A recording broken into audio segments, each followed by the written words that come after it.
Amen. Gloire au Seigneur. J'aimerais qu'on puisse ouvrir la parole de Dieu. On a commencé, enfant de Dieu, une nouvelle série d'enseignements qui a pour titre « Où se situe l'enlèvement de l'Église ». Vous savez qu'on a commencé juste la date du 14 de mai.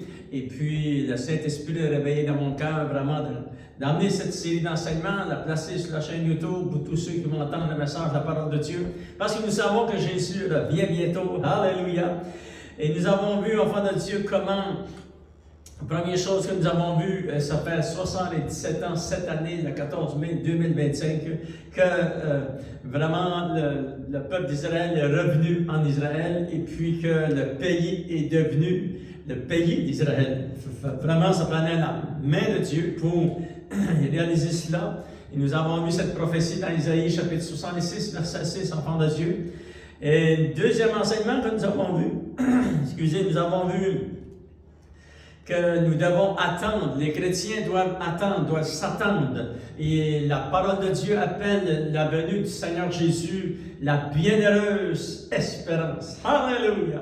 Et maintenant, nous allons nous placer dans le contexte de la continuité de cette série d'enseignements. Si vous voulez, on va tourner ensemble dans Tite, chapitre 2. Et on va lire quelques versets à partir du verset 11 jusqu'au verset 14, enfants de Dieu. Et il dit, car la grâce de Dieu, source de salut pour tous les hommes, a été manifestée. Et là, on dit, merci Seigneur, Jésus est venu. C'est lui qui a manifesté la grâce de Dieu. Et il dit, elle nous enseigne à renoncer à l'impiété, aux convoitises modernes et à vivre dans ce siècle présent, selon la sagesse de Dieu, selon la justice et selon la piété. En attendant la bienheureuse espérance et la manifestation de la gloire du grand Dieu et de notre Sauveur Jésus-Christ. C'est vraiment ce point que nous allons regarder ensemble dans la parole de Dieu. Ça dit en attendant la bienheureuse espérance. Quelle est cette bienheureuse espérance? C'est la manifestation de la gloire du grand Dieu, parce que ça prend la gloire du grand Dieu pour manifester l'enlèvement de l'Église. C'est la manifestation de la gloire du grand Dieu et de notre Sauveur Jésus-Christ. Alléluia! C'est-à-dire Jésus-Christ qui s'est donné lui-même pour nous afin de nous racheter de toute iniquité, et de se faire un peuple qui lui appartienne. Alléluia! Et là, on remercie Seigneur, si vous avez accepté le Seigneur Jésus dans votre cœur, ou si vous allez le faire aujourd'hui, la semaine qui s'en vient, les semaines qui s'en viennent, les mois qui s'en viennent, les années qui s'en viennent. Alléluia! Vous allez dire merci Seigneur de m'avoir racheté. Alléluia! Et de se faire un peuple qui lui appartienne, purifié par lui et zélé pour les bonnes œuvres. Seigneur, nous voulons te remercier. Quel privilège d'être tes enfants, Seigneur. Et on te demande de nous révéler la parole de Dieu. Et Seigneur, oh Dieu, bientôt, très bientôt, nous savons que d'après tout ce qui se passe, Seigneur, oh Dieu, parmi les nations, parmi le peuple d'Israël et parmi l'Église, nous savons que tu reviens bientôt. Que ce soit, Seigneur, dans quelques semaines, dans quelques mois, dans quelques années, que tu connais le jour, Seigneur, oh Dieu. Ce qu'il est important de savoir, c'est d'être prêt, Seigneur. Et à travers cette série d'enseignements, nous voulons garder nos yeux fixés sur toi et être prêts en tout temps et en tout moment. Bénis le peuple de Dieu et au nom de Jésus, nous t'avons prié. Amen. À lui soit la gloire. Vous savez, le Seigneur est merveilleux. Il nous a équipés avec la parole de Dieu. Et vous savez, ce livre que vous avez entre vos mains, la Bible, est la parole de Dieu. Tout ce qui est écrit dans ce livre, c'est Dieu qui a permis qu'il soit écrit.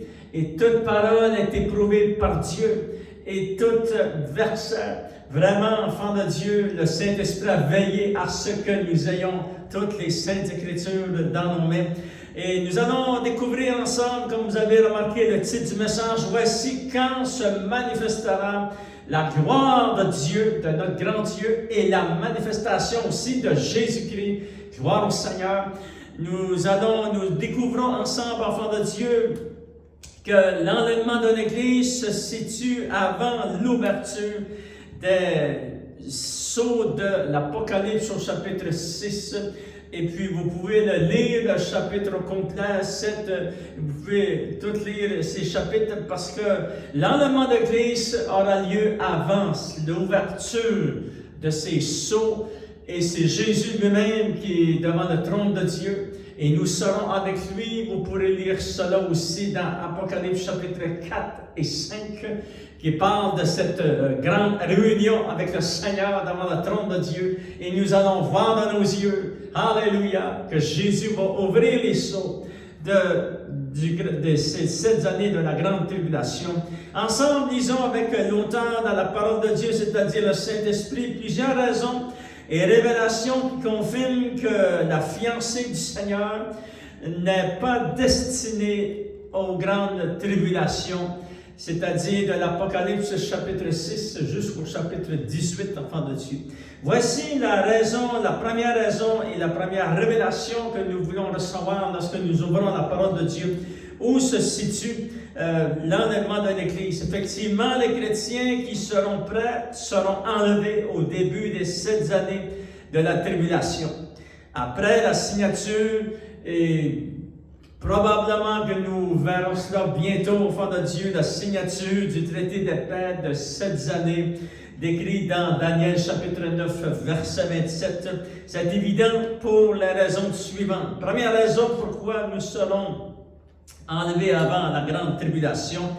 Première chose, c'est que la Bible déclare formellement que nous ne sommes pas destinés à la colère, mais nous sommes destinés à l'acquisition. Jésus a payé pour nous racheter. Alléluia! Nous avons été rachetés par le sang de l'agneau au fond de Dieu.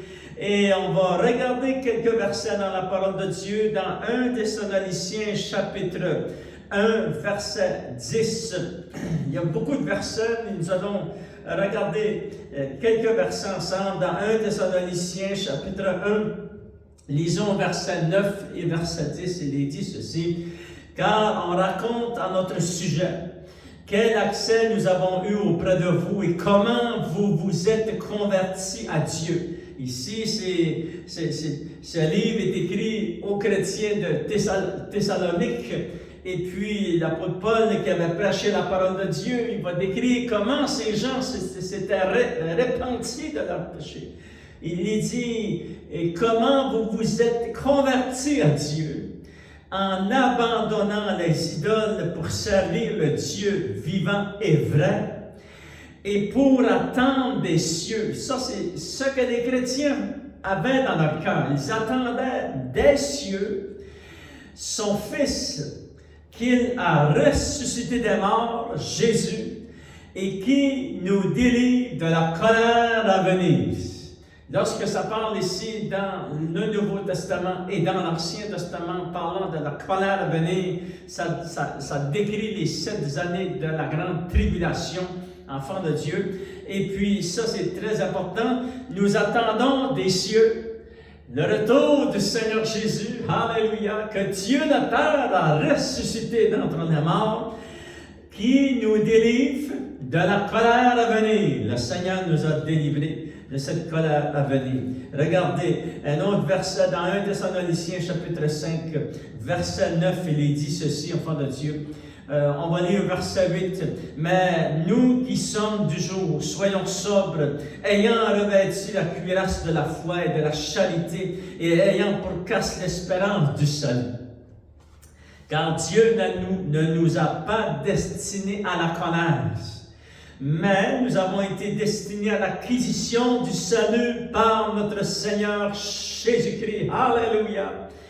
Qui est mort pour nous, afin que soit que nous veillions, soit que nous dormions, nous vivions ensemble avec lui. Ici, il y a 2 catégories de personnes au verset 10. Ça dit, Jésus est mort pour nous, afin que soit que nous veillons, ce sont ceux qui vraiment qui sont prêts lorsque le son de la trompette va sonner à ce temps-là, enfants de Dieu. Ce sont ceux qui veillent, qui ont gardé leur cœur dans le Seigneur et qui ont gardé la foi dans les Saintes Écritures. Alléluia. Et soit que nous dormions, parlant de ceux qui nous ont précédés dans la gloire, ils sont partis dans la gloire de Dieu avant nous, enfants de Dieu. Fait que nous serons toujours avec le Seigneur. Ça parle de ces deux catégories de chrétiens qui sont amenés nous voir à partir de lorsque Jésus a bâti son Église, à travers les siècles, à travers les générations. Nous-mêmes, nous avons connu beaucoup de gens qui sont partis dans la gloire de Dieu. Ils étaient chrétiens, nés de nouveau, ils s'étaient repentis, convertis au Seigneur. Et la voile avait été enlevée. Alléluia! La voile avait été enlevée devant leurs yeux, comme la voile était enlevée devant nos yeux. Et c'est pour cela que nous recevons des révélations de la parole de Dieu. Parce que nous savons que quand Dieu ne nous a pas destinés à la colère, mais à l'acquisition. Alléluia! Vraiment, Jésus revient, c'est vraiment, vraiment puissant, enfant de Dieu, et très important. Il est dit dans la parole du Seigneur, ça dit, enfant de Dieu, on va lire ensemble dans Luc chapitre 21. Luc chapitre 21, regardez au verset 36, il est dit ceci. Veillez donc et priez en tout temps. Et Jésus va expliquer, parce que la grande question avait été posée dans quels seront les signes avant ton avènement et les signes durant ton avènement et après. Alléluia! Et Jésus va répondre dans Luc chapitre 21, dans Matthieu chapitre 24 et dans Marc chapitre 13. Ce sont 3 chapitres des évangiles qui parlent du retour du Seigneur Jésus. Maintenant, nous sommes dans le temps les douleurs de l'enfantement, les commencements des douleurs de l'enfantement. L'Apocalypse n'est pas encore commencé. Nous sommes encore ici sur la terre, enfants de Dieu. Et là, le Seigneur dit aux chrétiens à son époque, lorsqu'ils étaient devant eux, les apôtres, les disciples, il va leur dire au verset 36, « Veillez donc et priez en tout temps. » Nous avons 2 clés très importantes, veillons et prions en tout temps, à tous les jours. On ne se relâche pas, enfants de Dieu, afin que vous ayez la force d'échapper à toutes ces choses qui arriveront et de paraître debout devant le Fils de l'homme. Alléluia! Vraiment, le Seigneur Jésus nous confirme que veiller et prier en tout temps, enfant de Dieu, c'est très, très important parce que on n'est pas destiné à la colère à venir. Vous savez, la parole de Dieu s'explique par la puissance de la personne du Saint-Esprit. Le Saint-Esprit qui est l'esprit de sagesse de l'Éternel. Il est l'esprit de connaissance de la parole de Dieu. Il est l'esprit du Seigneur Jésus aussi, enfant de Dieu, comme la parole de Dieu l'explique. Et nous savons que les Écritures ont été harmonisées et vraiment très bien placées dans la parole de Dieu. Et nous savons même que après l'ouverture des sceaux du chapitre 6, d'Apocalypse chapitre 6, lorsque Jésus va ouvrir, l'Église va être partie. Mais les gens qui ne connaissent pas Dieu, on va lire ces versets, c'est très important, et on va écouter ce qu'ils vont dire lorsque la grande tribulation va commencer. Et ces gens vont crier. Et puis ça dit dans l'Apocalypse chapitre 6, on peut lire cela, enfant de Dieu, au verset 12. Il est dit, parlant du 6e sceau qui a été ouvert, le premier, 2e, 3e et 4e sceau, ce sont les 4 chalets de l'Apocalypse que Jésus va ouvrir les sceaux. Et le 5e, c'est la grande récolte d'âmes qui se présente devant le trône de Dieu. Alléluia! Et ces gens ont donné leur vie. Tous ceux qui vont accepter le Seigneur après l'enlèvement de l'Église vont devoir donner leur vie, comme il est dit ici dans la parole de Dieu. C'est une grande récolte d'âmes, il y a beaucoup de gens qui vont accepter le Seigneur dans ce temps-là, enfants de Dieu. Mais regardez pour ceux qui ne l'ont pas encore accepté, ce qu'ils vont déclarer, disant que parlant de ces 7 années de tribulation, regardons, on va les écouter. Ça dit au verset 12, « Je regardais et quand il ouvrit le 6e sceau, il y eut un grand tremblement de terre. » Ça, c'est Jésus qui ouvre les sceaux. Il y a eu un grand tremblement de terre, à tel point le soleil devint noir comme un sac de crin. La lune entière devint comme du sang, et les étoiles du ciel tombèrent sur la terre. Wow! Comme lorsqu'un figuier secoué par un vent violent jette ses figues vertes, Le ciel se retira comme un livre qu'on roule, et toutes les montagnes et les îles furent remuées de leur place. Regardons verset 15. Ça dit, les rois de la terre, les grands et les chefs militaires, les riches et les puissants, tous les esclaves et les hommes libres se cachèrent dans les cavernes et dans les rochers des montagnes. Et regardons ce qu'ils disaient, ces gens. Ça dit, ils vont dire ceci, et ils disaient aux montagnes et aux rochers, tombez sur nous, et cachez-nous devant la face de celui qui est assis sur le trône, et devant la colère de l'agneau, car le grand jour de sa colère est venu, et qui peut subsister? Vous voyez, même les gens qui ne connaissent pas le Seigneur, même les gens qui font partie des nations, les gens qui sont païens, les gens qui ne connaissent pas Dieu, eux-mêmes vont déclarer que ces 7 années, ce sont les années de la colère manifestée. Mais nous, enfants de Dieu, la parole de Dieu, c'est clair, c'est précis, la parole du Seigneur. On n'est pas destiné à ce temps. Alléluia! C'est pour ça que nous savons que la première raison pourquoi nous savons que l'enlèvement vient avant les 7 années de tribulation, c'est parce qu'on n'est pas destiné à ce temps. Même les païens disent que c'est le temps de la colère. Gloire au Seigneur, que le Seigneur a payé le prix à Golgotha pour nous délivrer, enfants de Dieu. Vous savez, le prophète Sophonie va décrire dans quelques mots ce qu'est ces 7 années de la grande tribulation. Je vais vous le lire dans Sophonie chapitre 1, verset 14. Il est dit, le grand jour de l'Éternel est proche.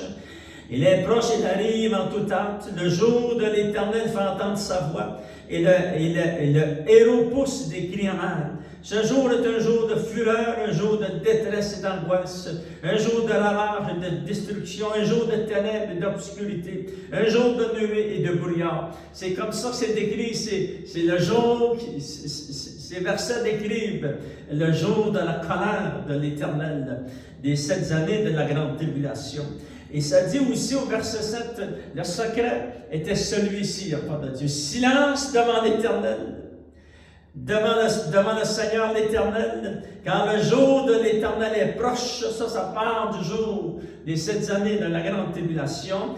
Mais l'Éternel a préparé le sacrifice et il a invité ses conviés. C'est très important lorsque Jésus va travailler ici dans notre cœur et qu'on puisse dire, Seigneur, peut-être que je ne comprends pas tout ce que tu fais, mais qu'est-ce qui est important, c'est que je crois que Jésus a donné sa vie à Golgotha. Dieu le Père a préparé le sacrifice. Il a envoyé son Fils afin que nous puissions être libérés et échappés de ce temps des 7 années de la grande tribulation. Et on dit merci Seigneur, il y avait la grande solution et nous l'avons acceptée, nous l'avons reçue. Mais pour ceux qui ne l'ont pas encore reçu, vous savez, accepter le Seigneur, la parole de Dieu est claire. Ça dit ici dans la parole de Dieu, dans Romains chapitre 10, vous pourrez le lire, versets 8, 9 et 10, jusqu'au verset 13. Et il dit, si tu confesses de ta bouche le Seigneur Jésus, et si tu crois dans ton cœur que Dieu l'a ressuscité d'entre les morts, tu seras sauvé. Alléluia! Voyez-vous, le Seigneur a pourvu au salut, et afin que nous évitions le temps des 7 années de la grande tribulation. Et vraiment, il faut que tu confesses de ta bouche. Confesser de notre bouche, qu'est-ce que ça veut dire? Ça veut dire, crois que Jésus est Seigneur. Crois aussi que Dieu le Père l'a ressuscité d'entre les morts. Alléluia! C'est comme ça que la vie chrétienne commence. Voyez-vous, on va faire cette prière ensemble. Seigneur Jésus, je te confesse de ma bouche. Je t'accepte comme mon Sauveur et Seigneur. Et je crois que Dieu t'a ressuscité d'entre les morts. Et au nom de Jésus, Amen, Alléluia. Faites une prière semblable avec sincérité dans votre cœur. Et la parole de Dieu dit, tu seras sauvé. Alléluia. Gloire au Seigneur. Voici, enfants de Dieu, quand va se manifester la gloire de Dieu et le retour du Seigneur Jésus dans Tite chapitre 2 au verset 13 que nous avons lu. Première raison, c'est parce qu'on n'est pas destiné à la colère. Deuxième raison, pourquoi Jésus revient chercher son Église avant les grandes tribulations. C'est confirmé dans la parole de Dieu, mais j'aimerais qu'on puisse l'aller dans Apocalypse chapitre 3, verset 10 jusqu'au verset 11. Deuxième raison et deuxième révélation qu'on peut recevoir et confirmation que le Saint-Esprit va permettre aussi que ce soit écrit ici, enfants de Dieu. Regardons dans Apocalypse chapitre 3, verset 10.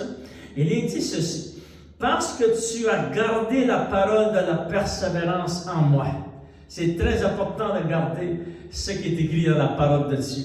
Ne doutez pas que ce livre ne vient pas de Dieu. Ce livre est la parole de Dieu. Ce livre ne contient pas la parole de Dieu. Ce livre est la parole de Dieu. C'est Dieu qui a permis que ce livre, que nous l'ayons entre nos mains. Et puis, je vais vous encourager à vous acheter une Bible, l'enfant de Dieu. Vous l'avez sur vos téléphones intelligents, sur vos ordinateurs, mais c'est très important aussi de l'avoir entre vos mains. Et là, vous l'avez dans vos mains, vous vous dites, waouh, ce livre est la parole de Dieu. Et ça dit ici au verset 10, Apocalypse chapitre 3, verset 10, parce que tu as gardé la parole de la persévérance en moi, parce que tu as gardé la parole de Dieu. Alléluia. Tu as cru la parole de Dieu, c'est très important. Change rien dans la parole de Dieu. Il est dit ici, enfant de Dieu, je te garderai aussi à l'heure de la tentation qui va venir sur le monde entier. C'est une heure de tentation qui vient pas seulement dans notre région, mais dans le monde entier. C'est très grand, cet enfant de Dieu. Et ça dit, pour éprouver les habitants de la terre. Je viens bientôt, retiens ce que tu as. Ce que tu as, c'est ta foi dans le Seigneur. Attention, pour pas perdre cette foi. Garde cette foi vivante. Alléluia. Gloire au Seigneur, c'est très important. Retiens ce que tu as, afin que personne ne prenne ta couronne. Alléluia. Celui qui vaincra, le Seigneur va placer son nom sur nous, enfants de Dieu. Vous pourrez lire le verset 12 et le verset 13. Gloire au Seigneur. La Bible dit que nous serons gardés de cette période de la grande tribulation. Le mot « garder » veut dire, enfant de Dieu, signifie « hors de ». Puisque ces tribulations seront mondiales, le seul moyen d'être préservé de ces tribulations, c'est l'enlèvement de l'Église, c'est d'être enlevé, c'est de partir dans la gloire de Dieu. Alléluia. Mais nous voyons vraiment que le Seigneur a préparé un chemin. Alléluia. Vous savez, enfant de Dieu, dans Isaïe, ça dit, les rachetés marcheront, marchez dans le chemin que le Seigneur vous a préparé. Alléluia. Et vous en sortirez vainqueurs et plus que vainqueurs, parce que le Seigneur est avec nous, enfants de Dieu. Troisième raison pourquoi nous serons enlevés avant la grande tribulation, enfants de Dieu, c'est que Jésus a payé pour nous racheter et pour nous faire paraître devant lui. C'était vraiment, lorsqu'il était à la croix de Golgotha, il voulait nous racheter, mais il y avait aussi une deuxième raison, c'est qu'il voulait que nous soyons avec lui. Il voulait aussi que nous paraissions devant lui. Dans Colossiens chapitre 1, alléluia, ce sont des versets puissants. Colossiens chapitre 1, on va lire quelques versets. Regardez au verset 12, ça dit « Rendez grâce au Père, qui vous a rendu capable d'avoir part à l'héritage des saints dans la lumière, qui nous a délivrés de la puissance des ténèbres. » C'est fort, enfants de Dieu, on a été délivrés de la puissance des ténèbres. Ici, on ne parle pas seulement du péché, on parle du royaume des ténèbres. On a été délivrés du royaume des ténèbres. Et qui nous a transportés dans le royaume du Fils de son amour, en qui nous avons la rédemption, la rémission, la rédemption des péchés. Regardez au verset 19, il est dit, car Dieu a voulu que toute plénitude habitât en lui, c'est-à-dire en Jésus. Il a voulu par lui réconcilier tout avec lui-même, tant ce qui est sur la terre que ce qui est dans les cieux, en faisant la paix par lui, par le sang de la croix. Alléluia! Quel privilège que Jésus a été à Golgotha. C'était vraiment, ça a été pour nous, enfants de Dieu, nous avons reçu la paix. Lorsque nous recevons ce qu'il a fait, ce qu'il a dit, l'œuvre qu'il a accomplie, alléluia, par la foi, Seigneur, oh Dieu, nous t'acceptons. Wow, alléluia, tu rentres dans la présence de Dieu et tu reçois la paix de Dieu. Il est dit en verset 21, « Et vous qui étiez autrefois étrangers et ennemis par vos pensées et par vos mauvaises œuvres, il vous a maintenant réconciliés par sa mort dans le corps de sa chair, pour vous faire paraître devant lui saint et répréhensible et sans reproche, si du moins vous gardez la foi dans la parole de Dieu. » Wow! Alléluia! Voyez-vous, la croix de Golgotha nous a rachetés. Et aussi, c'est clair ici, ça dit, pour vous faire paraître devant lui. Alléluia. Ces enfants de Dieu pensent, lorsqu'il revient, nous paraîtrons devant lui, nous serons toujours avec lui. Regardez au verset 23, si du moins vous demeurez fondés et inébranlables dans la foi, sans vous détourner de l'espérance de l'Évangile. Quelle est cette espérance de l'Évangile? C'est la bienheureuse espérance. Alléluia! Tu as plus, enfant de Dieu, que juste espérer dans ce monde. C'est très important d'espérer dans les choses de ce monde, d'espérer dans les gens qui nous entourent, d'espérer dans les événements. Mais il y a encore plus grand. La plus grande espérance, c'est la bienheureuse espérance. Alléluia! Gloire au Seigneur. Et cette bienheureuse espérance nous transporte, enfants de Dieu, et nous garde dans le Seigneur. Alléluia. Et nous garde vraiment nos cœurs dans les choses de Dieu. Et c'est vraiment à cela que nous sommes appelés. Nous avons vu, enfants de Dieu, que la manifestation de la gloire de Dieu et de la manifestation du retour de Jésus-Christ va se faire, enfants de Dieu. Premièrement, c'est parce qu'on n'est pas destiné à la colère. Alléluia. Deuxième raison, c'est parce que le Seigneur, l'enfant de Dieu, a promis que nous échapperons à cette grande, ce grand chaos, le grand chaos et puis de grande tentation qui va venir au niveau mondial. C'est très fort ce qui va se passer là. Enfant de Dieu. Et la troisième raison, nous l'avons vu, c'est que Jésus a payé pour nous racheter et aussi afin que nous paraissions devant lui. Et on dit merci Seigneur. Seigneur, je te remercie de tout mon cœur, de tout notre cœur. Et tous les chrétiens prient ensemble, Seigneur, au nom de Jésus. Merci Seigneur, oh Dieu, de ton retour. Que bientôt, Seigneur, oh Dieu, nous te verrons face à face. Alléluia. Et nous voulons, Seigneur, garder notre couronne. Nous voulons garder notre foi dans la parole de Dieu. Être inébranlable dans les saintes écritures. Et garder les yeux fixés sur toi. Seigneur, je te demande de bénir ton fils et ta fille. Je te demande de bénir nos maisons, nos foyers, nos enfants, nos petits-enfants. Que tu puisses tous les sauver. Interviens puissamment afin, Seigneur, oh Dieu, que tous arrivent à la repentance. C'est vraiment le cri ici du fond de ton cœur. Tu veux que tous soient sauvés. Bénis ton peuple et au nom de Jésus, nous t'avons prié. Amen. À lui soit la gloire. Amen.